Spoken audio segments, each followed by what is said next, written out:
Now, look at this guy. You're a mess. I am. Pull that mic up if you don't mind, Fairway. This guy, I didn't even call up your Wikipedia here, man. I should do that. My favorite Rough Rider ever, Jeff Fairholm, joining us down here. You know you're a big deal when you have a Wikipedia page, and Fairway does. I do. How are you? I'm great, Roddy. How are you doing? Good. It's been a long time. Yeah, well, did you get lost coming out here to Grey Eagle or what? As a matter of fact, I did. I did go wrong turn. How did you get lost? I don't do casinos. Oddly enough, neither do I, but what a beautiful facility. I'll take you around here if you want to have a look around here. Listen, before I go any further, Jeff Fairholm, Saskatchewan Rough Rider, 1980 to 1993, Toronto Argonauts, 1994 to 1996, Grey Cup champion twice. It says. Yeah. I thought it was only one in the greatest Grey Cup ever played. Went into the Rough Riders Hall of Fame in 2005, played collegiately at Arizona, and he is an original Montrealer, but he's been in Calgary for a real long time. And listen, before I go any further, it's going to be story time here today, but your name came up last hour. Fongo's watching. Oh, good. Hi, and gives you the credit of inventing glass cutters gloves, apparently. Yeah. Well, you want the story? Yeah, I guess you want the story. Why. Well, that's why I'm here, I guess. Okay. So, exactly. Yeah, so it's a bit of a story. So when I was in school in Tucson, we were going to play a game up in Washington State late in the season, so it was going to be cold for us. And oddly enough, we were trying out all these different, at the time, those scuba gloves and things like that. So I was actually married at the time, and in my senior year, and I was out doing some gardening, believe it or not, and I didn't want to wreck my hands. So I went in Tucson. So I just went and got some gloves from a hardware store. And this kid who knew me, and he knew I played football, he runs around, he says, "Hey, Jeff," and he throws me a ball, and I reached my hand up, and this thing stuck to these gloves. You were like a superhero. It was amazing. I was like, I can catch a ball, but these things just did half the work for me. So from that, I tried them out in practice and brought them up to Washington State and played the game there. And then I ended up bringing them up at Canada and yada, yada, yada. And, everyone started wearing them. Well, I'm sure the story's been told before, probably years ago. When's the last time you told that story? It's been a while. It's been a while? Yeah. I mean, here I am in Calgary, so nobody knows who I am, which is great. So I guess if I go back to Regina, some old person might recognize me, but that's... Well, what it was somebody, I brought your name up last hour, and somebody said, yeah, Jeff Fairholm you didn't invent the gloves, but you brought them into football, and then it was Fongo that was watching, and he says, well, Jeff was the first. Now, all of a sudden, everybody was wearing them after that. Yeah, it was kind of funny because I didn't care. I just sort of wrapped them up and put some tape on it to hold them on, and then Suter, because he was holding, he had to take the gloves off. He was wearing them in the secondary, and he wanted to take the gloves off so that he could hold and spin the ball or whatever they do. So he had his wife add some Velcro to the top, so he didn't have to untape and retape. And then I heard a story, and this is another story. I don't know if it's true, but hopefully it's not true. But apparently, and the name escapes me now, but it'll come to me eventually, but somebody, a receiver for BC at the time. Jim Sandusky. Might be. Well, that's what they're writing. That's what the viewers are saying. Maybe that's what it the is. Sandman. Yeah, okay. So he apparently took it to a whole different level and cut out the palms and put some breathable back on and ended up selling it to Nike or something for like $5 million. I was selling them for $3 a pair. Yeah, you weren't making any money off this, but you were catching balls. I was. Oh, and actually you mentioned Suter, but I just remember the photos from the 80s, and I had the cards. Don Narcisse would have sworn by them, too. Yeah, Don wore them. Elgard wore them. I did. It actually got into the NFL a little bit. There were some Chicago Bears that were wearing them as well. And, it's kind of a neat story. To some of our viewer comments, if you don't mind, Jeff Fairholm with us here. Jeff in Winnipeg. Jeff Cabela says, I wish I had style like Mr. Fairholm. Looking good, Jeff. You should see the chapeau he was wearing when he came in here. I said he looked like Howie Mandel. What, are you like this every day? What's up? Yeah, well, a guy's got to work. You're a business guy. Yeah, I played in the CFL, so I got to work for a living now. So I like it, man. Thanks. I like it. My wife dresses me. Wayne in Victoria says Jeff is one of the best Canadian players in CFL history. I remember the long touchdown from Kent in 1989, the best Grey Cup in CFL history. As two CFL guys like you and I are, do you get offended if anybody says one of the best Canadian players in CFL history? Because you're a Hall of Famer, though. Why do we have to distinguish your birth certificate? I don't. No, it doesn't bother me. I'm Canadian, and I'm a very proud Right. Canadian, as you know, Rod. And no, it doesn't bother me. I'm not a Hall of Famer. I'm a Plaza of Honor. I call it Hall of Fame. Well, there's a difference to those of us who played. Yeah. But no, it doesn't bother me at all. I mean, I think my numbers will stack up to any receiver out there. But anyone who wants to call me a Canadian receiver, I'm happy to accept. Yeah, but I don't think about the numbers. I think about the speed because I watched you play. So that's my point is you were as fast as anybody. So why do we have to distinguish? You see what I'm getting at? I get it, but Yeah. I get it. But like I said, I think my numbers, and if you happen to pull out an old VHS tape and watch something, yeah. I mean, they say I never got caught from behind. I'm not sure about that. The movie Speed. There's another question. There's another thing if you want to talk about. The movie Speed might suggest something different. Why, were you in it? I was. Doing what? Yeah, you don't know this, do you? No. I don't talk about it often. Someone brought it up to me just a little while ago. If you remember the movie, Dennis Hopper was the bad guy. Yeah. He's down in his lair and he's watching football. Sandra Bullock. Yeah. But Dennis Hopper was the bad guy, and he's watching a football game on TV. And how this happened, I don't know. But when I was in college, I actually got caught and tackled on the 1 yard line, and he reacted to it. And that's me on the TV. Well, how about that? You wish they couldn't find a better play than that, huh? Yeah. And by the way, I didn't make any money on that either. Jeff, we got to talk about your business sense here. Yeah, I know. Saskatchewan Roughriders Plaza of Honor member, two-time Grey Cup champion Jeff Fairholm joins us down here at Grey Eagle Resort and Casino, which, by the way, March 18th, Air Supply's here, March 20th, Foreigner. We're going to be giving away tickets next week to those shows. And on May 28th, the father of redneck comedy, Jeff Foxworthy, will be here at the Event Center, and he'll be coming up on the RP show, too.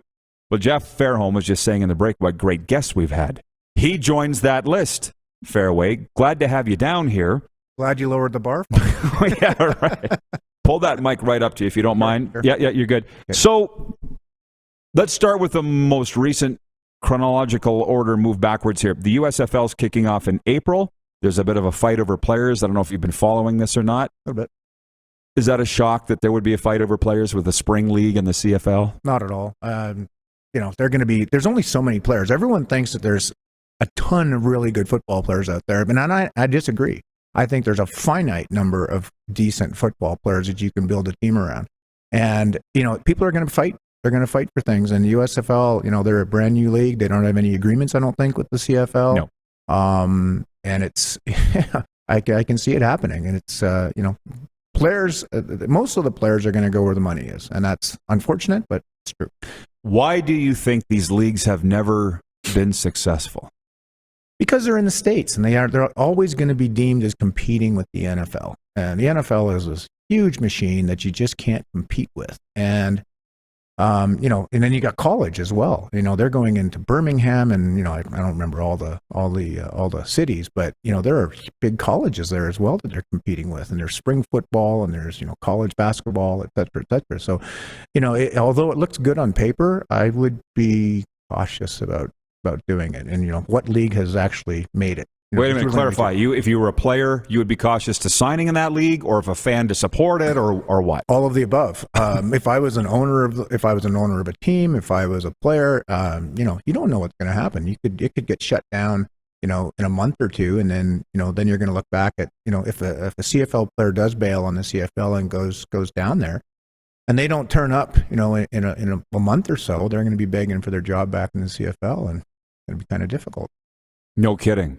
Which we'll get to in a second, but some viewer comments here. John Ohm in Winnipeg says, Jeff's 107-yard scoring connection with Ken Austin in the 1990 Labor Day Classic against the visiting Blue Bombers endures as the longest passing play in Rough Riders history. Wrong! You need to update that. Nealon Green to Derek Armstrong was 109 yards because I called it. John says, who can forget number 18's 75-yard touchdown bomb in the 1989 Grey Cup game? Those are all very wonderful memories. With regards to the current state of the CFL, I know you're staying very close and watching what's going on. I didn't think they'd survive it, so I don't really know where they're going financially.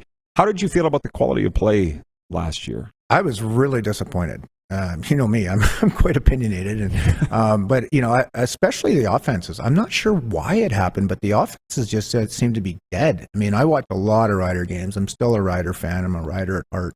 still have all the gear. And I was shocked that, the number of big plays, other than, a 5-yard catch and run for a touchdown, but there are so few long plays. And I find myself getting bored. And it was the same around the entire league, I found. And I have no idea why. The defenses, when you start a season, the defenses are always better than the offenses to start, but then usually catches up, et cetera, et cetera. But yeah, I don't know. I got bored last year, and I'm not sure why that was. Well, that's a good question. They said the year off hurt them. Maybe. I don't know why, but everyone stayed in shape. It's not like people weren't in shape, and it's not like the quarterback forgot how to throw the ball, and the offensive line forgot how to block, and the OCs forgot how to call plays. What happened? I don't get it. I apologize. Jeff does still own the longest, 107 yards. The one I called was 100 yards. And I'm jumping around here. I'm a bit of a squirrel, but the last I saw you was the Touchdown Atlantic Golf Tournament. Yeah. How much fun was that? That was great. Did you stay for the game? Oh, yeah. I was on the sidelines because Toronto was playing, so I stayed. I got down on the sidelines and was able to watch the game. So. Well, I remember trying to convince you to go to the Grey Cup, but you weren't going to be around here for that 2019 Grey Cup, right? You were out of town. Yeah, I was out of town somewhere. I can't remember where it was. Yeah. Well, again, jumping around. Because you were out there, you're Argo alum plus Ryder alum. How did you feel about the Maritimes in CFL football? Did you get a sense that it would really work? I think so. I really do. I'm not sure putting it in Halifax is the best idea. Halifax is, Nova Scotia is kind of, from what I know, a province that sort of doesn't really want to be around the other provinces. Whereas, New Brunswick, or not PEI, but New Brunswick would be, I thought, perfect. And it was, we were in New Brunswick. We were in Moncton there, and it was a happening town. Everything was going on. The bars, restaurants were all into it, and the fans were into it. And game was great. And the game was a good game. Right. So yeah, and it's a great little stadium there too, which they'd obviously have to expand. But I think it could work out there. I think they blew it, and I've gone on record as saying it multiple times. 2018 Grey Cup in Edmonton, they announced the Schooners. They had a dance team. They had colors. They had the owners up on stage. Ambrosi was there. And I'm like, you guys are tricking people because you have not awarded anybody a franchise. But if you're going to play, you should play in Moncton for all the reasons you just said. And they said that Moncton's too small, Rod. You don't know anything. And clearly I don't know anything. But me too. It's not that much bigger than Regina. And man, those experiences for you, it was fun. Couldn't have been better. Oh, you mean in Regina? Yeah. Oh, well, I'm saying similar. Regina versus Moncton. Yeah, right? that's small market. That's sort of the feel I got. And you make it an Atlantic, which they were planning on doing.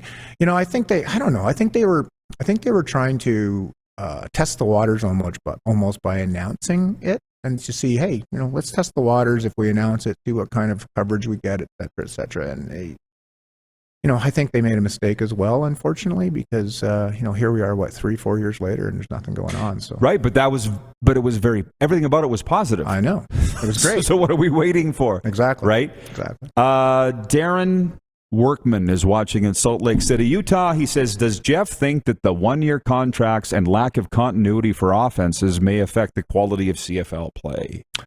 Very, very good question, and I think it does. I'm not a fan of the one-year contract. I'm a person who, although I left Regina after 6 years for personal reasons, I was one that went to Regina, rented a house, then quickly bought a house. I planned on living there. I spent all my off seasons there, and a lot of players still do. It's hard to do with a one-year contract, and it's hard for fans to get accustomed to the people, know the people, especially in a town like Regina, where it's small enough where you see everybody all the time. You get a chance to shake their hand and get an autograph. Regarding the offenses, yeah, I think that's a good point. That you might have hit the nail right on the head. There's no continuity, and you're having to move to a different town and learn the whole offense again. You look at what OBJ did when he went to the Rams. I'm shocked that he was able to pick up the offense as quickly as he did. But these things are complicated. If you've ever heard a quarterback call a play in the huddle, it's extremely complicated. So that could be a good point. But you see it from a player's perspective. You know why the one-year contracts are so prevalent. The players want them. That was 2 CBAs ago. The owner said, we'll give you one-year contracts because the players wanted them. You say I see it as a player, but I was different as a player. I mean, I was quite happy signing a 2, 3, 4 year contract and, have some incentives in there, and I lived to it. It's what you have to do. I don't like the 1 year contracts. I just don't think it's good for the league. I don't think it's good for the player. Having to, if you're married, if you have kids and you're pulling your kids up and, uprooting them and moving them, I don't think it's good for anybody, quite frankly. Mm-hmm. What about this season in the Canadian Football League? How close are you following what's going on? Enough to be dangerous is what I tell people. I'd love to get more involved and really dig into it, but I'm happy. I'm glad that there's still a league. I mean, after all the COVID stuff, they came back last year, and I was thrilled that there was actually still a league. But I think this year is going to be good. There's a lot of changes, as we just discussed. But, I think there's a lot of parity in the league, which is what we need. And it's kind of hard to say that with an 8-9 team league, that you need parity. But, we've always had, and not always, but oftentimes there's been one team that sort of, goes way out in front. You can maybe say that for Winnipeg last year. But there's still parity. They still lose their games. There's still good games out on the field. So I'm really happy for them. Well, until Winnipeg won back-to-back Grey Cups, which frankly I was very happy for them that they did. God knows they'd waited long enough, right? There hadn't been back-to-back champions for a decade, and that's what the salary cap's supposed to do. Now, let's go back to your time again. What was it officially, 88 to 96? Yes. Did you go out a winner? Yes, I was hurt. I didn't play in that 96 Grey Cup. That sucks. But technically I do. I won one, and I have a ring, so I can say I won two. When did you get hurt in that year? About halfway through the season, I broke my back. That was the year Flutie came to Toronto and Don Matthews, and it was a fun team. Was that career-ending then? Yes. That was why you never played again? That's right. I literally broke, I had a spondylolisthesis in my L4, L5 lower back, and literally broke my back and tried to play without it, or tried to play with it, and I did, but taking so many Tylenol 3s even at practice. And finally my trainer, who was a good friend of mine, Jerry Townend, he said, "Jeff, just stop." And I said, okay. It was time. What'd you go and do right after that? I was always selling office furniture at the time, so I continued on with that. And since I was done playing football, they elevated me to vice president of sales, which was nice. And then, kept selling office furniture and kind of doing what I'm doing now. Tell me about Doug Flutie, because I had a guy by the name of Matt DeBuck on the show a few weeks ago. He played on the Argos in 97, right after you were gone. Yeah, he's currently the coach of the Bishop Cardinal High School team in Fort Lauderdale, state 5A champions. Oh, okay. Big deal. Okay. And he said that they all lived in a condo facility, wherever the Argos training facility was then, and he said that Doug Flutie was the Cosmo Kramer that he would just walk into guys' apartments unannounced, that he was just kind of didn't put on airs, just was one of the guys. Wouldn't surprise me. He was a great guy. He actually lived with me during training camp in 96. We were living up near Orangeville. And he was a great guy. I met his wife, I met his son, I met his daughter. Very unpretentious. Like, we heard a bunch of stuff about him that were all rumors, and they were all unsubstantiated. He was a great guy. I mean, he just a guy. He made a lot of money. He did really well wherever he went, but just a guy, a really, really good guy. Have you seen The Football Life on him by chance on NFL Network? No, I have not. Well, if you get a chance, watch it, because he goes, "I never won a Super Bowl, but I have a tough time believing it feels any better than winning a CFL championship, a Grey Cup." Yeah, he loves the CFL. I haven't really listened to his podcast yet, but I see it a little bit on Twitter, and the pictures he's posting, he doesn't just post the NFL stuff. He's always posting, NFL, but also CFL. He's very proud of his heritage. And of course, his brother did super well up here as well. So, their whole family has done great. Were there times that you watched him and just went, "Oh my God"? There were times when I played with him and I did that. I mean, well, that's what I mean. Yeah. I mean, I remember the only time I went back to Montreal to play, was at the Olympic Stadium, believe it or not. And I remember it was the first game of the season, and he literally drew plays up in the dirt.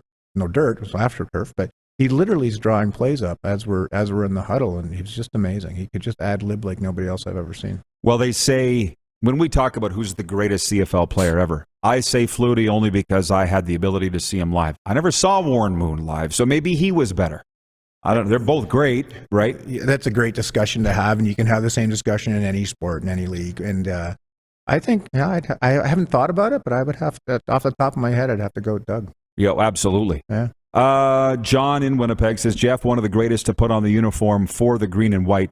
And I have to tell this story before I let you go, Jeff. And he knows it, but I'll tell the viewers that you came to my school in 1988. As it turns out, you were a rookie, and I was in grade 10. And I just said, like, I wasn't a football guy. I was a hockey and baseball player. And I said, this guy's cool. I'm going to cheer for the Rough Riders. And look how it all turned out. How did you feel about doing those school visits and stuff back then? Loved it. Why? Because I love hearing these stories afterwards. But truly, I mean, if I could make an impression on somebody, you weren't young, you were in grade 10, but I wasn't much older than you. Yeah. But that's what you do it for. That's what you live for. And I'll tell you another quick story. I did a kid in Regina, and unfortunately I can't remember his name, but he had written me a letter, and he asked me, he was doing a presentation, and he asked me for some stuff for his presentation. So I said, great, here's some stuff. What do you do? When's your presentation, etc.? And I showed up at his school unannounced for the presentation. And apparently it changed his life. And I'm not doing this to blow up my own head. I'm telling you that that's what you live for. That's why you play football. You do that so that you can have an effect on other people. And hey, if you can live your life and affect people in that way, what better way to go through? Not a lot of regrets for you, I know. Anything else you'd like to say before I let you go? No, you ask the questions, I answer them. That's the way we've always done it, Roddy. So no, I'm quite happy to be doing it. Oh, I know. But most guys come through here and they've got some sponsor to promote. We just had an Olympian last hour. Yeah, Justin Cribbs. I'm sorry I missed him. I wanted to say hi. So cool. I know. One thing I should mention is you've been out here in Calgary for how long? 10 years now. Yeah, it's quite a town. Yeah, it was hard at first because I hate the Stampeders and I hate the Eskimos, but business-wise, living here, the roads, the people, it's a great place. A lot of things to do, yeah. A lot of things to do. It's a great place to live. Well, it's as you can imagine, it took a while for me to thaw the ice, as I've said, for me to come out here and get these guys coming on the show. But now they understand I was just doing a job. Yeah, absolutely. Right? Oh, for sure. I mean, have you made friends with the quarterback here yet? He hasn't made it, but I think Huff coming here was a good start. Yeah, have fun with that. But the fans say don't end that feud. It's one of the fun things. Yeah, and I said, well, it's kind of hard to live here and do a show and not get along with the quarterback. Yeah. Jeff, as always, thanks for the time. Appreciate you coming down. Glad to see everything's going so great. Everything's great, Rod. Anytime, you know that. Hey, everybody. Thanks for watching the RP Show on YouTube. And don't forget, we're live daily on YouTube from noon to 2 Eastern. If you like what you see, hit subscribe. And if you like the program, check around for other segments of The Rod Pedersen Show here on YouTube.